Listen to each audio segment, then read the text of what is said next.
En la consulta hoy tenemos como invitados a Guillermo Solarte y a Juan Carlos Bayona. Guillermo es director de la Cumbre Mundial de Paz que se va a realizar en Bogotá los primeros días de octubre, del 1 al 4 de octubre.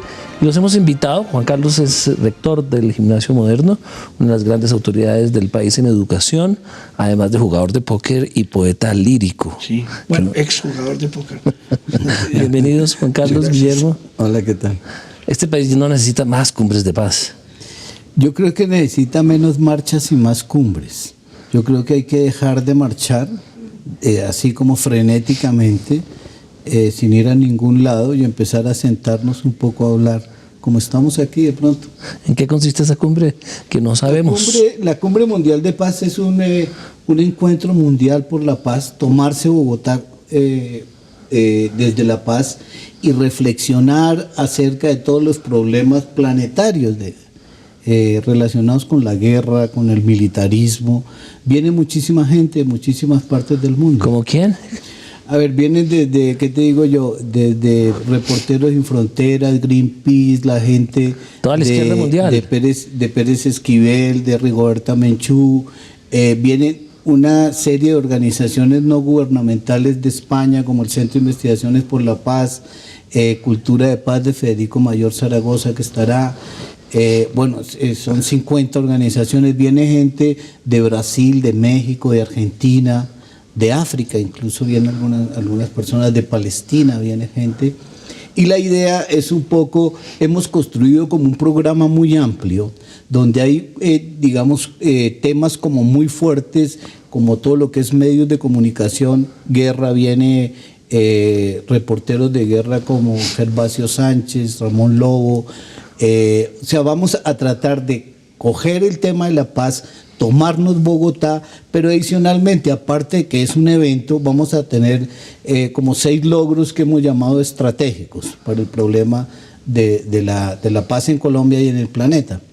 Son 6 logros que esperamos que antes que volver la cumbre, digamos, un evento de figuras, es un evento de logros, básicamente. ¿Y cuáles son esos logros? A ver, uno de los logros fuertes es lo de la Ley de Cultura de Paz. Estamos promoviendo y se va a realizar el Congreso Ciudadano para aprobar una ley de cultura de paz en Colombia, una ley que primero es aprobada por la ciudadanía y después, de alguna manera, la idea es empezar a introducir el debate sobre una ley de cultura de paz en una cultura de guerra, ¿sí? Que sería poscumbre, digamos, todo ese proceso. Otro de los logros que está ahí es la elaboración conjunta entre todos los que vienen acá de lo que es el Manifiesto Bogotá por la Paz Mundial. El otro logro es en búsqueda de unos mínimos sobre el conflicto armado en Colombia.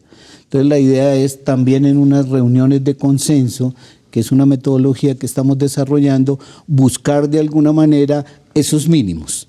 O sea, transitar un poco de ese maximalismo que a los colombianos nos agobia. Tenemos que arreglarlo todo desde el sistema político, económico y los problemas del imperio a unos mínimos que nos permitan dialogar sobre el conflicto. Es como pedagogía dura en búsqueda de que comprendamos lo que está pasando con el conflicto armado colombiano. Ya entendemos de qué se trata la Cumbre Mundial de la Paz, pero no entendemos qué hace Juan Carlos Bayona como uno de los grandes impulsores de este encuentro. Pues cuando Guillermo empezó a contarme del asunto, a mí me emocionó mucho la idea. En el gimnasio rápidamente la cogimos. Y yo conozco a Guillermo hace ya unos buenos años. Y me gusta, digamos, como el espíritu de la cumbre. No estoy muy de acuerdo, yo creo que sí hay que marchar también, digamos. También hay que marchar, hay que moverse, no importa que uno no tenga, digamos, un sitio determinado, hay que moverse. Yo creo que la cumbre, a su modo, es una forma de marchar, ¿sí? Pero nos parece que la escuela se ha metido desde hace lustros, por no decir décadas, en unos iglús apenas interconectados los unos con los otros, y esta es una ocasión en la cual nos queremos aprovechar para estallar el currículo, para tumbar, digámoslo así, los muros de los salones y decirle a los muchachos y a los niños, oiga, esto va mal, ¿no? Esto en términos estrictos va mal, digamos. Lo que los adultos les estamos legando a los adolescentes y a los jóvenes, pues no deberíamos sentirnos particularmente orgullosos, pero sin tremendismo, sin eso coincido, ni maximalismo, coincido con Guillermo, sino como vamos mal y no estamos hablando... Y mejor que sepamos que tan mal vamos. Sí, vamos mal, o sea, esto está hecho, digamos, esto está mal, en serio está mal, pero no hablamos de Colombia y tal, sino de, en general, la orientación del mundo. Digamos, yo creo que Guillermo sabe, es un rato largo más que nosotros, pero ¿cuántas guerras hay hoy en el mundo? Guerras, digamos, ejércitos contra ejércitos, ¿sí? Países en guerra. Probablemente hay varias todavía y tal, pero yo creo que se puede decir que hoy en día hay menos guerras que hace décadas o siglos y hay más violencia. ¿Sí? Hay otro tipo de guerra en donde ya no son ejércitos enfrentados. Exacto. O sea, hay guerras, digamos, sin pólvora, ¿no? Hay guerras sutiles, hay guerras, digamos, que la escuela tiene que verse con ellas, ¿no? Y cuando dices que vas a abrir las aulas y los muros van a desaparecer durante la cumbre, ¿qué quiere decir? Que los muchachos van a incorporarse a los debates, van a hablar, van a discutir. Exacto. Nosotros estamos proponiendo, no sé si lo logremos, pero estábamos proponiéndole a la Secretaría de Educación del distrito que durante los días de la cumbre, digamos, no haya clases. Eso lo aceptan los estudiantes ahí mismo. Por supuesto. Pero si lo organizamos bien y les mandamos un mensaje, oiga, paremos esto un momento, digamos, 3 días, ¿no? Es decir, no va a haber clases, ¿no? Muchos de ellos, digamos, simplemente se tumbarán a tomar el sol. Eso también está bien. Pero muchos otros quizá empiecen a movilizarse por dentro, decir, bueno, ¿y por qué? ¿A qué nos están invitando? ¿A cambio de qué no vamos a tener, digamos, el currículum regular y tal? A cambio, pues, de que aparezcan unos temas fuertes, que seguramente para ellos son familiares por lo demás. Pero yo creo que tenemos que tener el valor de decir, espera un momento. Y si eso lo logramos hacer de una manera relativamente masiva, yo creo que algo, aunque sea un pedacito, se mueve por dentro. Despiertan inquietudes. Sí, y además los niños y los estudiantes y los jóvenes, digámoslo así, son profundamente sensibles. Ahora, sin orientar eso de una manera directa, ¿sí? En eso también quiero ser muy claro. La cumbre no es una cumbre partidista. Eso ha sido, por supuesto, seguramente pasarán cosas partidistas. Eso es, por lo demás, es inevitable, ¿no, Guillermo? Claro. Pero no es la intención de la cumbre, no es contra alguien. No es contra nadie ni contra todo, no contra alguien. Contra la violencia. Incluso contra nosotros mismos, si a eso vamos, ¿no? Pero yo sí creo que la cumbre, ¿qué nos hubiera pasado a nosotros cuando teníamos 10 años? Si en vez de ir al colegio, nosotros 3 aquí, imagínense. No hubiéramos elegido muchos presidentes que están hoy gobernando, ¿no? Para empezar. No, sí. Entonces que el mismo establecimiento educativo diga, oiga, hoy no hay clases, pero de verdad, tenéis que venir al colegio, pero no hay clases. ¿Y por qué? No es que vayamos a hacer una actividad exacta, que también, sino vamos mal, todos. Pues sin hacer fatalismos, pues yo no quiero quitar aquí la esperanza, pero pues sí hay que llamar las cosas por su nombre. Bien mirado, digamos, la suerte del planeta, pues no sé. Está en manos de unos jugadores de póker. Pero ojalá estuviera en manos de jugadores de póker. Y exentos de poesía lírica, por lo demás. Eso sí, exentos de poesía lírica y más de... Más sonetos y menos blackjack. Épica, claro. Sí. Menos Black Hawks. ¿Cuál es el plato fuerte de la cumbre? A ver, yo diría que el plato fuerte es realmente lo que son los logros. La discusión, llegar todos los grupos de ciudadanos, de invitados internacionales y nacionales a esos consensos. Ese es el plato fuerte desde mi punto de vista, ¿sí? También hay muchas conferencias, como te decía, por ejemplo, viene, ¿qué te digo? Karen Marón, que es una periodista argentina, reportera de guerra, y va a hablar sobre el conflicto árabe-israelí, su experiencia en el conflicto. Va a haber, digamos, una conferencia muy interesante también de Norbert Bilbeni, que es un filósofo catalán, premio Ensayo Anagrama, tremendamente bueno, que trabaja el tema de las éticas de paz. Va a haber también una conferencia de Pacho de Rú sobre el tema que maneja él también de éticas de paz. O sea, va a haber un amplio espectro de charlas, conversaciones. Vienen, por ejemplo, hemos querido que vengan acá antes que hablen intelectuales, por ejemplo, sobre sobre las comunidades de paz. Vienen las comunidades de paz de Colombia a mostrar San José Apartado, las distintas comunidades, vienen los laboratorios de paz también a mostrar lo que se ha trabajado y los premios nacionales de paz, ¿sí? O sea, es una cuestión donde, digamos, no es un evento exclusivamente de conferencias. Va a haber también unos actos, por ejemplo, un acto organizado por Patricia Ariza del Teatro Acto Latino sobre lavar la bandera en la Plaza de Bolívar. 500 niños van a poner la bandera de la roja, esa Plaza de Bolívar. Totalmente, seguramente, claro.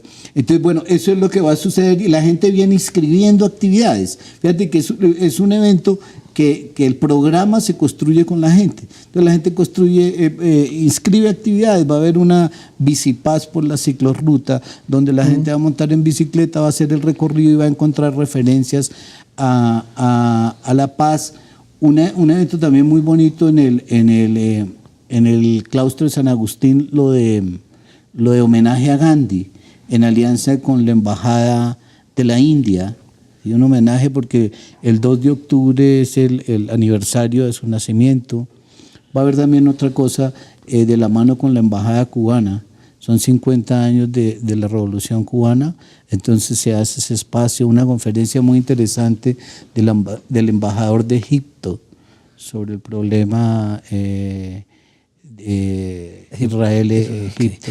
Y los antecedentes, las otras cumbres que ha habido, que han producido. No. Bueno, no se queden callados, por favor. No, mira, depende de las cumbres. Fíjate el impacto fuerte de la cumbre de Río del 92.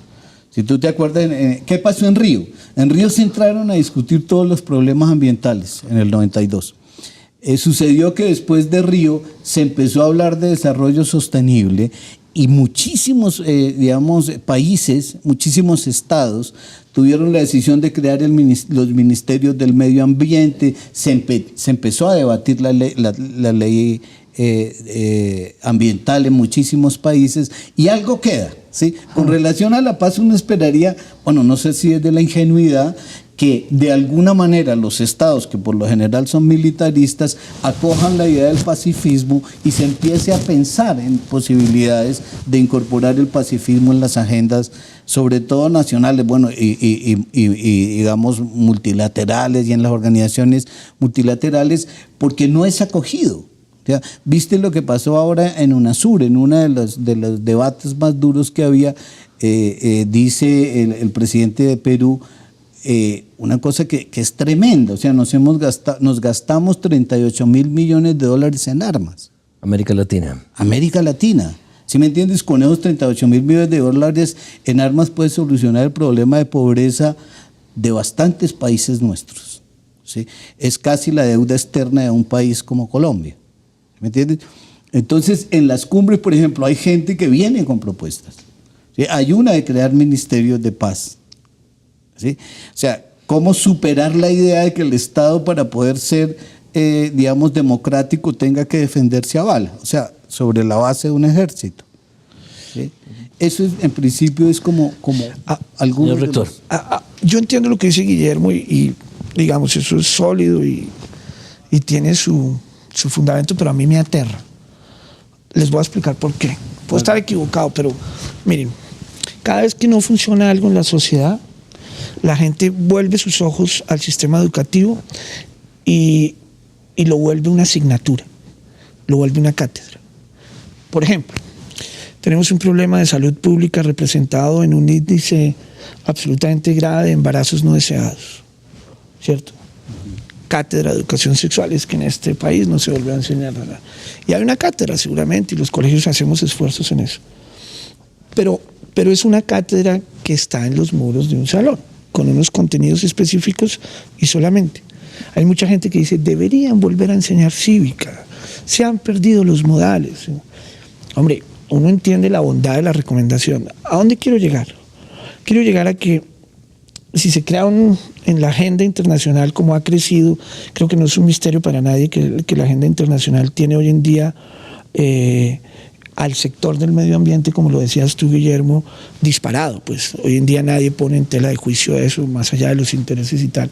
Si se logra, digamos, posicionar el pacifismo al modo como se ha posicionado el medio ambiente, yo sí quisiera que no hubiera una cátedra de paz en los colegios. Yo tampoco quisiera, digamos, que lo hubiera. Como alguien en el ministerio se le ocurra, digamos, poner una cátedra de paz, se acabó el problema de la paz, ¿no? Se acabó porque entonces lo curricularizaron, lo volvieron, digamos, claro.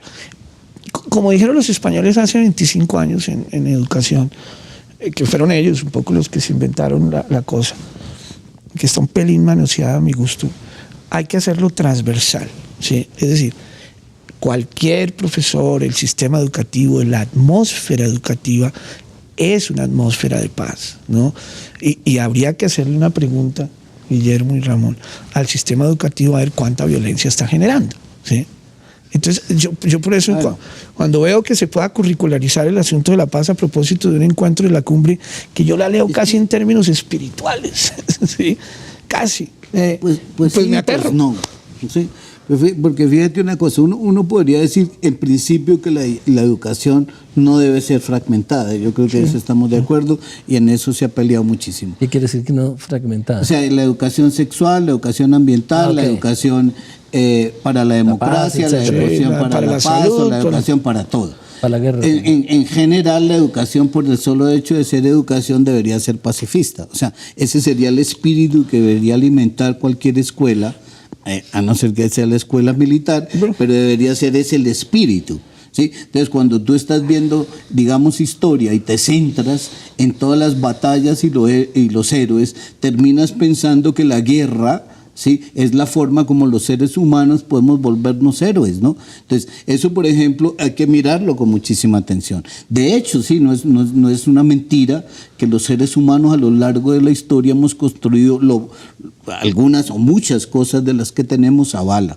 Sí, eso la es gran así. Mayoría, la humanidad. Claro, la gran mayoría. Mira, hay una estadística que yo suelo decir porque a mí me estremece. O sea, el siglo pasado hubo 65 millones de personas asesinadas en guerras. Solo en la Segunda Guerra Mundial, 65. No, en la segunda, entre la segunda y la primera hubo 65 millones. Pero lo que más aterra, ¿sabes?, es que el 80% eran civiles. Sí. Entonces, claro, uno puede decir, hombre, es que eso hace parte de la cultura. O sea, la barbarie es parte de la cultura, ¿sí?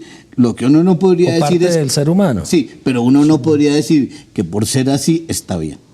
¿Sí me entiendes? O sea, porque eso sería un poco como sobreestimar la capacidad que tenemos los seres humanos y decir, bueno, si somos así, ¿entiendes?, debemos aceptarnos como somos y seguir matándonos, ¿entiendes? Eso, por ejemplo, ha sido dominante, sobre todo el siglo pasado. Ahora tú decías que cuántos conflictos ha cambiado la forma de guerrear y de matarnos. En este momento hay cerca de 40 conflictos en el planeta, armados. Pero si hay algo en que ha evolucionado la humanidad es en la eficiencia del uso de la violencia para matar con el menor costo el mayor número de seres humanos. Una bombita atómica mata 150 personas. Claro, Einstein decía aquello de que la próxima guerra sería piedra. ¿Se me entiende? Porque vamos a acabar con todo y la próxima otra vez a piedra, ¿eh? ¿Por qué no van los militares, los guerreros, los que más piensan en soluciones militares a estas cumbres de paz? Pero se les ha invitado, ¿no? Los invitamos. Sí. Hay militares que parece contradictorio. Bueno, de hecho no parece, es contradictorio que un militar pueda ser pacifista. ¿Sí? ¿Entiendes? O sea, en sentido estricto yo acepto que pueda ser demócrata, ¿vale? Que eso es una cosa. No todos los demócratas son pacifistas. ¿Sí? Bueno, el ejemplo más grande ya lo ves a nivel de Estado, ¿no? El Estado, pues ejemplo de aquella democracia es Estados Unidos, ¿sí? Y claro, cualquier cosa puede tener menos pacifista, ¿sí? La paradoja inmensa en la que estamos inmersos es que para defender esa democracia la vamos a defender a bala.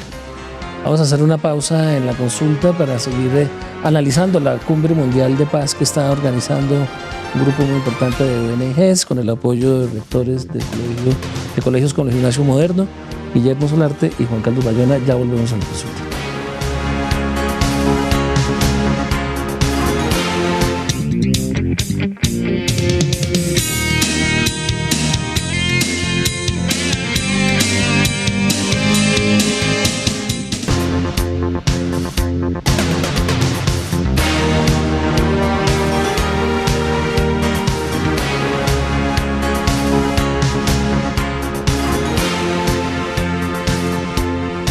Continuamos con Guillermo Solarte y Juan Carlos Bayona analizando, comentando, conociendo lo que va a ser la Cumbre Mundial de Paz que se va a realizar en octubre 1 al 4 en Bogotá, Colombia, con muchos invitados especiales. Doctor Bayona, usted va a contar qué pasó en Popayán. Hombre, Ramón, eso fue muy bonito. La semana pasada estuvimos en Popayán haciendo el lanzamiento de la cumbre, de la convocatoria de la cumbre en el sur del país. Estábamos ahí en la Universidad del Cauca. Pues yo fui a contar un poco de qué se trata y cuáles serían como las líneas generales de lo que podríamos llamar una pedagogía para la paz. Una cosa pues bastante elemental y sin mayor, digamos, sin déresis. Después de mi intervención, intervino un indígena, yo no me acuerdo el nombre, ¿tú te acordás? Mire, qué belleza de discurso. Para muchos candorosos seguramente, no lo sé. A mí me conmovió. Porque uno no se entera, uno en Bogotá no se entera de lo que está pasando. ¿Qué le conmovió? Dijo 3 cositas. La primera, nosotros queremos replantear el modelo de desarrollo de lo que está pasando, no solamente en Colombia, sino en el mundo. Nosotros dejen el petróleo ahí, dejen el níquel ahí, es que nosotros no queremos automóviles, ni queremos, no. Es más, dijo, ustedes están enfermos. Me parece que en cierta medida hay que pensarlo muy bien, de una cosa que él llamó la enfermedad del tener, ¿sí? Nosotros los indígenas ancestralmente solo queremos lo que quepa entre los brazos, no queremos más. Y estamos haciendo una forma de resistencia pacífica a la hora del consumo, ¿sí? Porque, claro, puede ser muy candoroso lo que están diciendo, pero desde el punto de vista de que una sociedad acepte ese tipo de planteamientos o los niños de las ciudades los conozcan, a mí me parece maravilloso. Eso, mejor dicho, lo que yo había dicho, que tenía una cierta lógica, era ciertamente inesencial sobre lo que estaba diciendo este señor, ¿no? Afortunadamente al otro día ocurre lo que ya todo el mundo sabe, hay una matanza allí y tal, de lo que ellos llaman los ejércitos invasores, con independencia de quién sea, de los actores armados. Ahora, que los quieren matar porque es una ruta de coca que exacto, ellos no quieren permitir. Y es una ruta rica también en agua y en minerales y tal. Lo que es absolutamente increíble es que, digamos, en una sociedad no quepa ese tipo de planteamiento o no tenga eco, ¿sí? Que es un planteamiento profundamente espiritual, y yo creo que la cumbre sirve para que esas cosas se hagan un poquito más visibles en las aulas. Pero como las aulas están muy cerradas, ¿no? Entonces es eso por lo que estamos vinculados. Yo le dije a esos indígenas, dije, mire qué maravilla, ¿por qué no van a los colegios en Bogotá y cuéntenlo? Porque no nos enteramos, Ramón. Ellos tienen, por ejemplo, la Guardia Indígena, que es un mecanismo de defensa sin violencia. Se fueron con el bastoncito maravilloso y han rescatado gente que está en el conflicto y le han dicho a los unos y a los otros, oiga, devuélvanos a los nuestros, hombre, por Dios. Pero se van con el palito, ¿no? Un poder, digamos, simbólico impresionante en un mundo que va a acabar, digamos, pues mal. Sí. Eso me conmovió. Sí, es conmovedora la historia, y ilustra mucho lo que puede ser la cumbre. Preciosa, que es abrir las puertas a otras culturas y otras visiones. A otras culturas y a otras, digamos, experiencias de vida de estas comunidades que orientan. Por lo que dices tú, la Guardia Indígena. La Guardia Indígena es un ejemplo de cómo podría uno ejercer una autoridad, ¿sí? Sin usar las armas, exacto, sin violentar al otro, ¿sí? Y sin tratar de imponer, digamos, la fuerza para poder que de alguna manera se pueda gobernar el cabildo o el resguardo, este tipo de cosas. El principio fundamental de la Guardia, por lo menos lo que yo creo que no es el principio, digamos, de los ejércitos nacionales, es el de autoridad. Y el de defender simplemente por tener el derecho o el conocimiento suficiente para defender algo, no por la tener mayor autoridad fuerza. en el mejor sentido de la palabra. ¿sí? Cuando tú ves a alguien del Ejército Nacional o de cualquier ejército, sea legal o ilegal, porque este es un país con varios ejércitos, nos pasa algo increíble, pero bueno, si tú te pones a mirar, tú terminas temiéndole al ejército, no respetando la autoridad. A cualquier actor armado se le teme porque tiene armas y el civil no lo este es un utiliza. país, fíjate, de dictaduras locales, para decirlo con claridad. ¿Se me entiende? Este es un país donde hay, al menos, en alguna ocasión analizábamos, al menos hay 400 pequeños municipios donde se ejerce una dictadura de derecha o una de izquierda o una dictadura civil. ¿No ejerce la autoridad de la seguridad democrática en esos 400 municipios? Pues hombre, yo creo que en principio, no, se supiera, pero fíjate creemos lo contrario. Claro, ¿qué estamos diciendo cuando dice se ejerce la seguridad democrática? Se ejerce la seguridad militar, ¿sí me entiende? Que es una forma de, digamos, de dictadura local. Es decir, que si el ejército se retira, no hay una autoridad del Estado. Bueno, te dicen que el ejército es el Estado, es la punta de lanza del Estado, ¿sí me entiendes? Yo terminaría por decir, hombre, lo que no se ha podido construir es una democracia. Entonces, como no se ha podido construir una democracia, lo que es, digamos, la ciudadanía es reemplazada por las armas, legales e ilegales. Guillermo, pero en esos 400 municipios, dijo, hay dictaduras. Claro. Dictaduras de grupos armados que no tienen la legitimidad para usar la violencia, para militares o guerrilleros o lo que sea, bandas criminales, y que la seguridad militar de la seguridad democrática no es una solución. ¿Por qué no nos elabora? En principio, a ver, esto es muy polémico, pero en principio yo creería que, digamos, los procesos de pacificación, digamos que estamos en un proceso de pacificación, no de paz lograda a partir del diálogo, establecen, digamos, autoridades basadas en las armas. ¿Sí? El arma infunde respeto, luego tú terminas como en cualquier dictadura del cono sur, tipo en los años 70 o de Pinochet. Terminas tú diciendo, mira, en un pueblo determinado, un ciudadano no puede salir del pueblo si la autoridad militar, en ese caso, legal o ilegal, no le permite salir. ¿Vale? Hay, digamos, espacios vedados a la libertad. Pero además de, por ejemplo, la libertad de movimiento, que es la mínima que tienes, ¿sí? Tampoco tienes el derecho a vivir tranquilamente porque estás siempre bajo la zozobra de que puedes ser asesinado. O extorsionado. ¿Sí? O extorsionado. Pero además, ¿sí me entiendes? La justicia que opera en muchísimos lugares del país, ¿sí? Todavía está en manos de los actores armados. ¿Sí? Una persona puede ser juzgada por cometer alguna desviación que en otros espacios no es delito, ¿sí me entiendes? Por una simple desviación. A dosis mínimas, por ejemplo, las FARC no las permiten. Entonces es un muchacho que fume marihuana en una zona que todavía esté bajo control de ellos. Si la hay, que según En ese caso los dos actores son dictatoriales, ¿sí me entiendes? O sea, FARC y paramilitares. O sea, el dominio se sobre la fuerza. Okay. ¿Sí?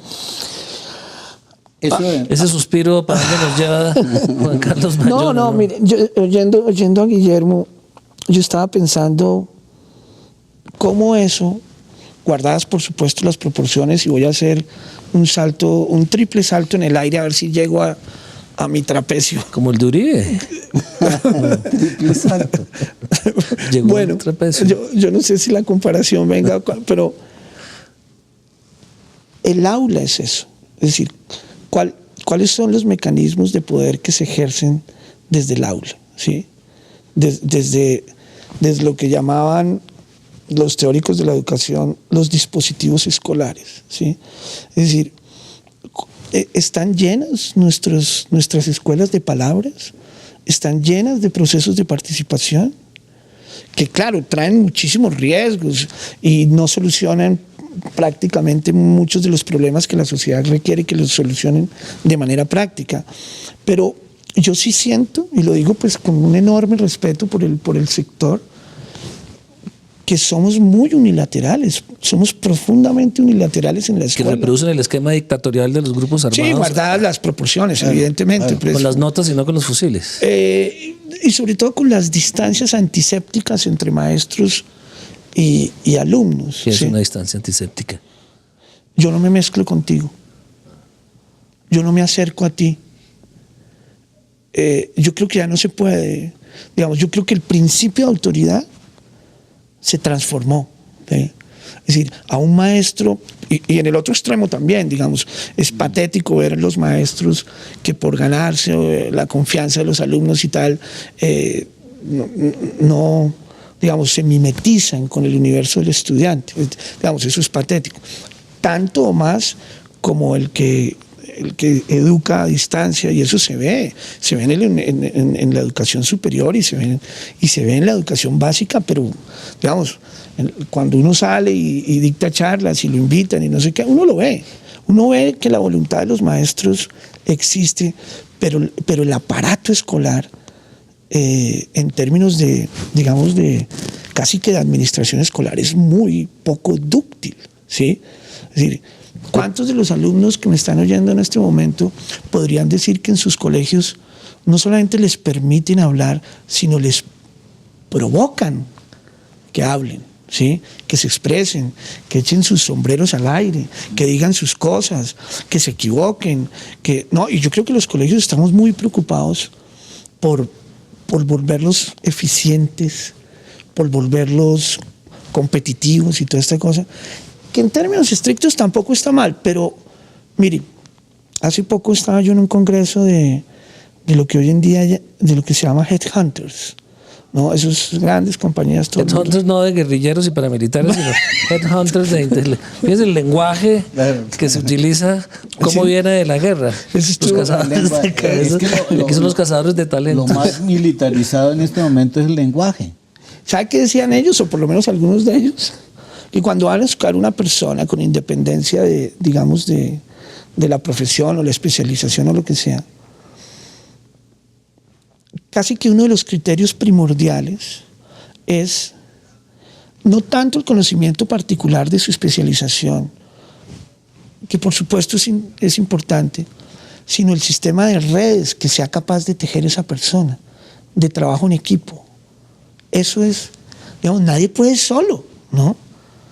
No hay rectores magníficos, no hay ministros magníficos, no sé si haya presidentes magníficos, ¿no? Hay equipos. Hay equipos, no grupos, hay equipos, ¿sí? Y eso se tiene que crear desde la primera arcilla, que es el niño creciendo y formándose colectivamente. Y yo tengo razones para pensar, puedo estar muy equivocado, que el sistema no está creando redes, educativamente hablando, sino un poquito, sálvese quien pueda. Individuos para batallar solitos en el mundo. Islas, sí. A codazos, viejo. ¿Sí? Sí, claro. A codazos. Y el debate en educación hay que hacerlo. Ahora, existen, digamos, propósitos conceptuales muy claros y que están orientados en la dirección en que estoy más o menos hablando. Pero las prácticas escolares siguen siendo un poco, digamos, o siguen estando un poco escindidas de los principios que las gobiernan. Son dictatoriales, haciendo la analogía que hacía Guillermo, en el sentido de que se impone una autoridad y el estudiante tiene que someterse a eso porque su voz no puede ser escuchada ante la autoridad que se ha tomado el colegio o el profesor o el rector.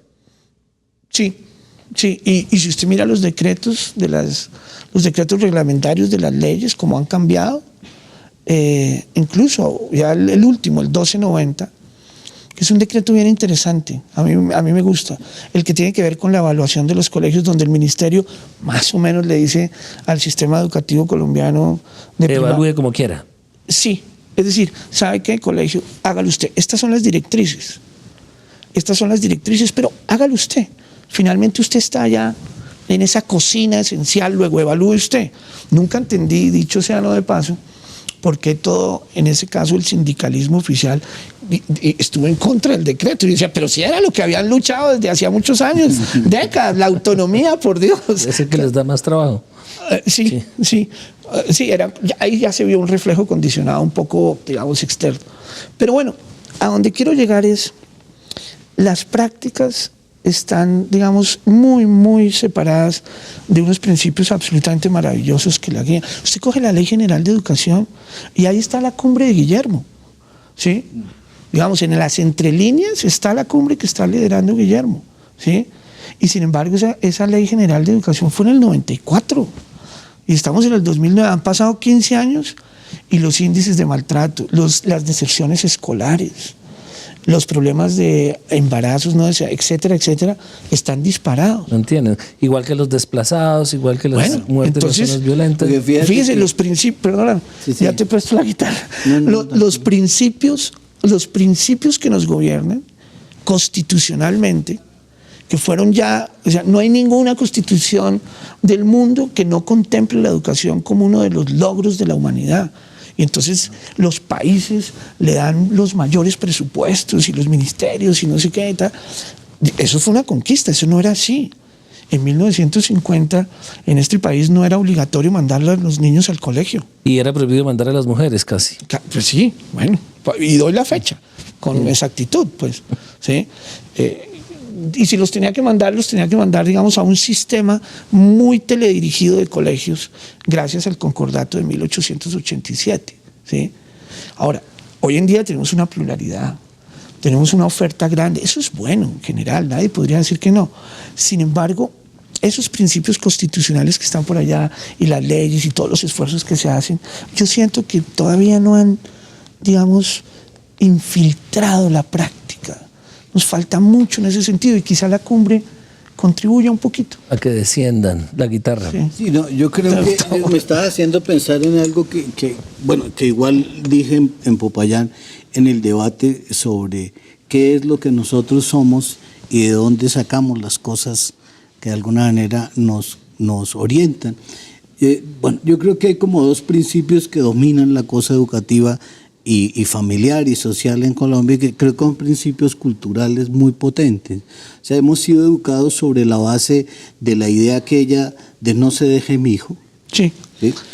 Y aproveche mi hija. Aproveche mi hijita. Sí, exacto. Entonces ustedes se ponen a mirar sin ponerle demasiada filosofía educativa, sí. O sea, no hay que traer aquí a toda la escuela griega, alemana y hacer un recorrido muy fuerte para saber que de alguna manera nosotros en la vida diaria, tú o yo, no somos excepciones realmente, hemos sido creados sobre la idea aquella de usted no se deje.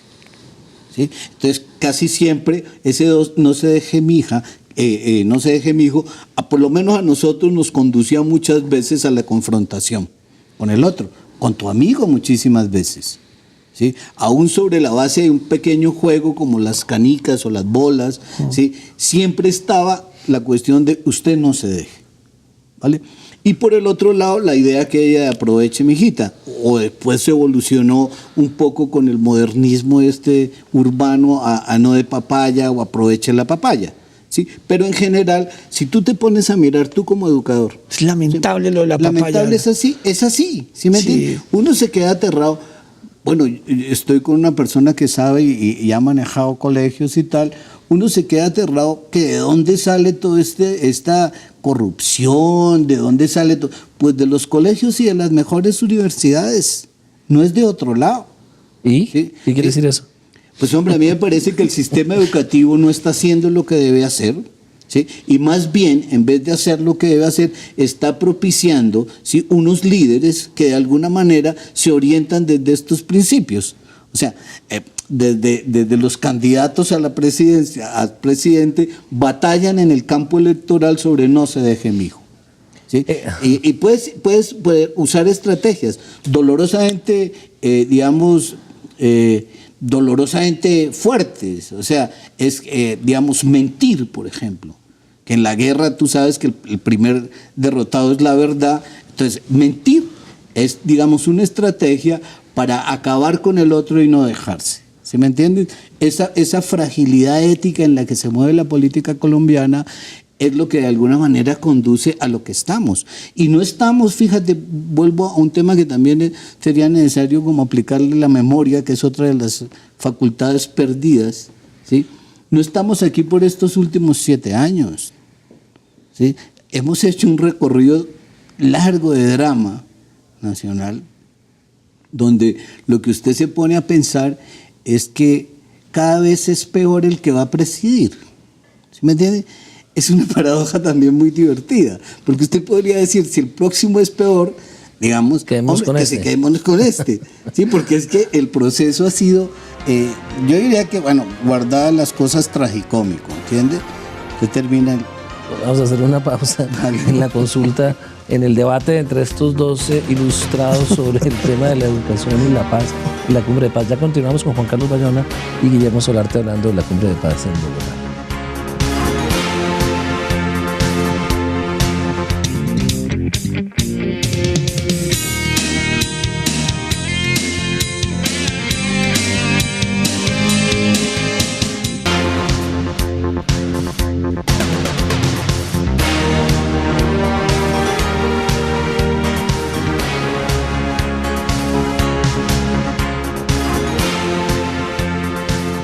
Continuamos en esta conversación pacifista sobre la Cumbre Mundial de la Paz.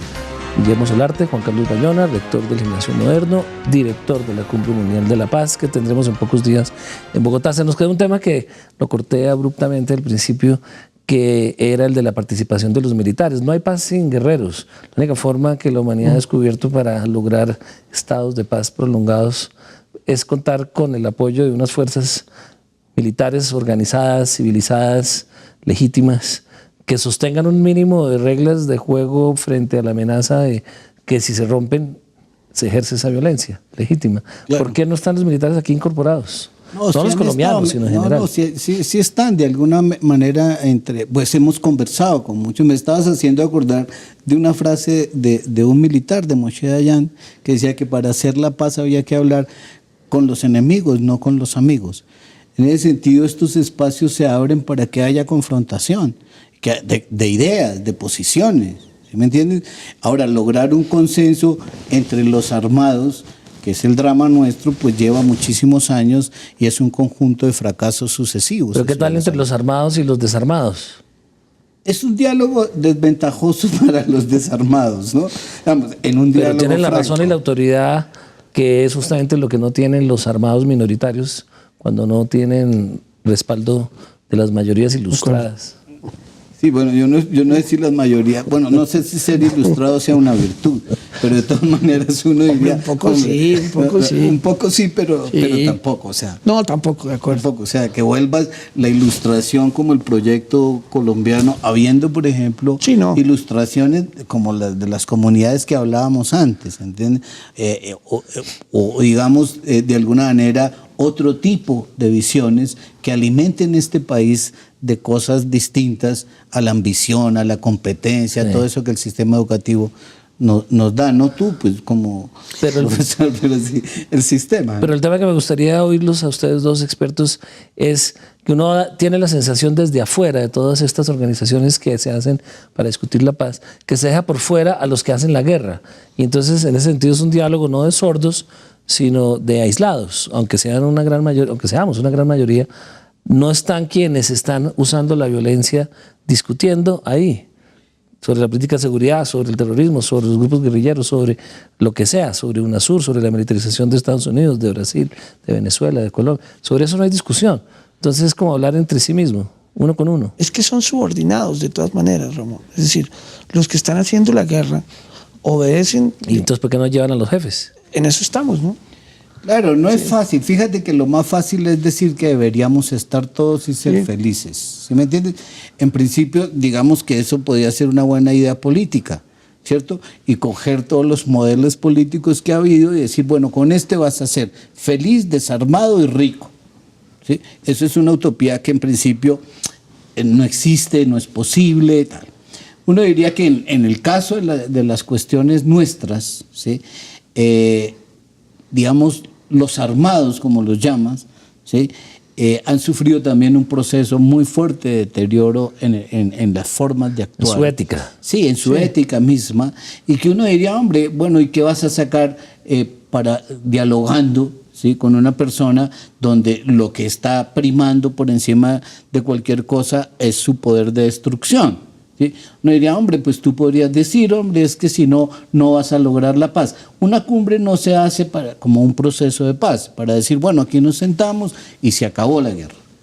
¿No? Una cumbre se hace para propiciar un espacio muy duro donde la gente, como todos nosotros, podamos pensar, ¿sí?, sobre los problemas y tratar de plantear soluciones. ¿Quién hace las soluciones en las sociedades actuales? O sea, ¿quién conduce la cosa?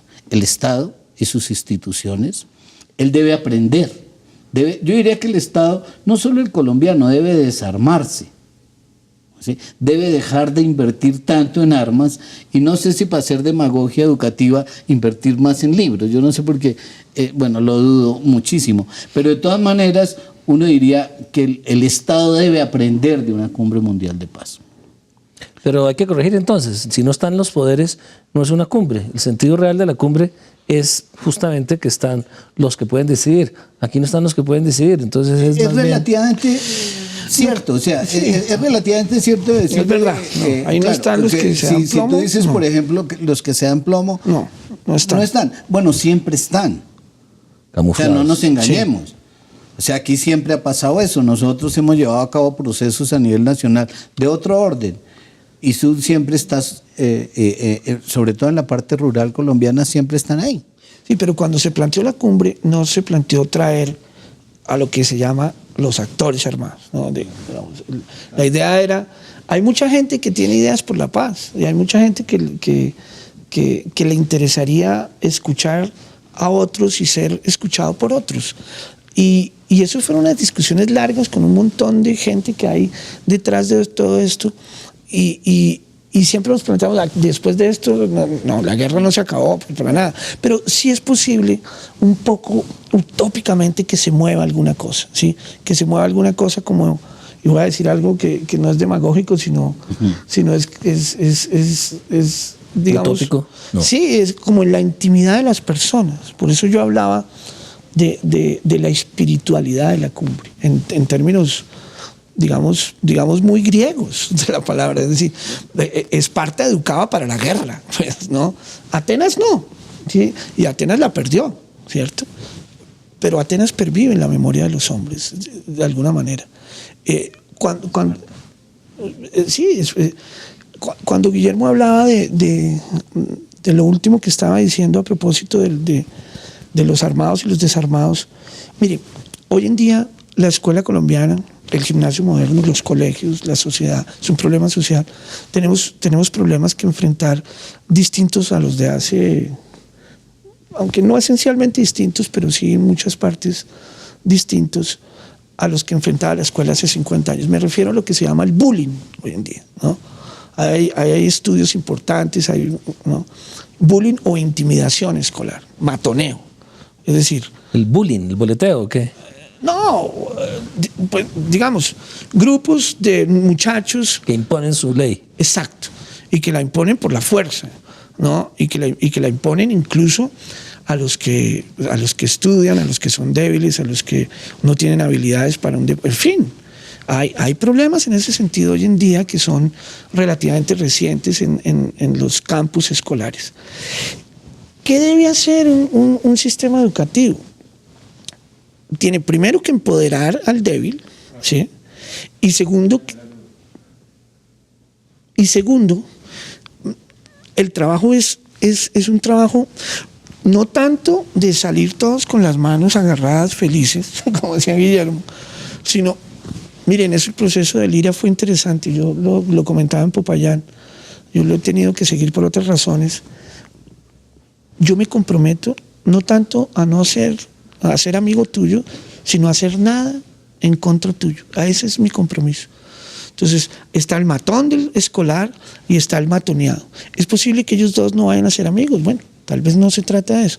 Pero ninguno de los dos hace nada en contra del otro honradamente. La convivencia pacífica. Sí. Que es la que nos cuesta tantos muertos. Sí. Pero de verdad cuesta mucho. Pero yo no salgo de la mano con el otro, no pasa nada. Pero me comprometo a no hacer nada en tu contra. Pareciera que hubiera una gran distancia entre cómo los estudiantes de un colegio como el Gimnasio Moderno en Bogotá, en la capital, leen el tema de la paz, lo que es para ellos el conflicto o la paz, y la forma como lo leen las comunidades indígenas, los campesinos, los terratenientes, la gente que está en las zonas de guerra, se esté ganando, se esté perdiendo o esté en tablas. Hay dos lecturas completamente distintas. Para los urbanos la paz es lo que acaba de decir Juan Carlos Bayona, pero para la gente que está en el Cauca, donde ustedes vienen, que tienen una masacre como la que ocurrió esta semana, la paz es otra cosa. ¿Cómo concilian esas dos visiones tan distintas en la cumbre? Yo creo que precisamente el solo hecho de acercar las visiones ya es una ganancia, ¿sí? Pero ya no solo que haya diferencia entre los que se educan y los educadores, sino, creo, Juan Carlos, que es muy distinto un colegio en la ciudad de Bogotá que una escuela rural. ¿Sí? En la escuela rural se vive la guerra de una manera, ¿sí? En muchísimos espacios, la guerra o el conflicto armado, como le quieras poner para poder referirte a esto, ha ocupado también el espacio de vida cotidiana. Entonces, en una escuela de un pueblo donde hay una ocupación de cualquiera de los actores del conflicto, la escuela ha sido reducida, ¿sí? Ha sido amenazada, ha sido amedrentada, ¿sí? Ha sido ocupada por la guerra. Ha sido trinchera. Ha sido trinchera. Y fíjate que es doloroso también ver que, bueno, aparte de ser doloroso, es muy común. Yo no sé el Ministerio de Educación porque no se ocupa de muchas cosas de estas, pero una de las cosas que es el tránsito de la casa a la escuela y el peligro que hay en las escuelas rurales, de caminar desde tu lugar de vivienda hasta la escuela, largas jornadas, muchas veces a través de campos tremendamente violentados, minados, ¿entiendes? Donde hay una gran cantidad de niños que han sido amputados, ¿me entiendes? Y nosotros en Colombia lo seguimos, bueno, yo creo que lo seguimos viendo como normal, dramáticamente normal. Televisivamente normal. Televisivamente normal, porque la guerra se les volvió a los de la televisión el espectáculo. ¿Me entiendes? Que el espectáculo limpio, que no nos toca. Claro, que no nos toca. Claro, que no nos toca. Que no nos toca, fíjate lo que tú decías. Nosotros estábamos en Popayán cuando la última masacre de los Aguá. Sí. Y es estremecedor, ¿sí me entiendes? Pero es estremecedor. Hoy hablaba con un amigo sobre la idea aquella de el dolor inmenso que tienen las comunidades, ¿sí? No es aquella atracción que tenemos nosotros por la crueldad, ¿sí? Entonces tú dices, hombre, hay un respeto inmenso en las comunidades por la muerte de estas personas, ¿sí me entiendes? Nosotros televisamos la muerte y hacemos que esa televisación de la muerte haga de esa misma muerte algo banal. Es increíble la vuelta que dan los medios de comunicación. Entonces tú terminas por aceptar, bueno, que esta matanza de los Aguá es distinta a la otra matanza y empieza un diálogo absurdo. Bueno, pues has visto la están contando también, ¿no? ¿Sí? ¿Se entiende?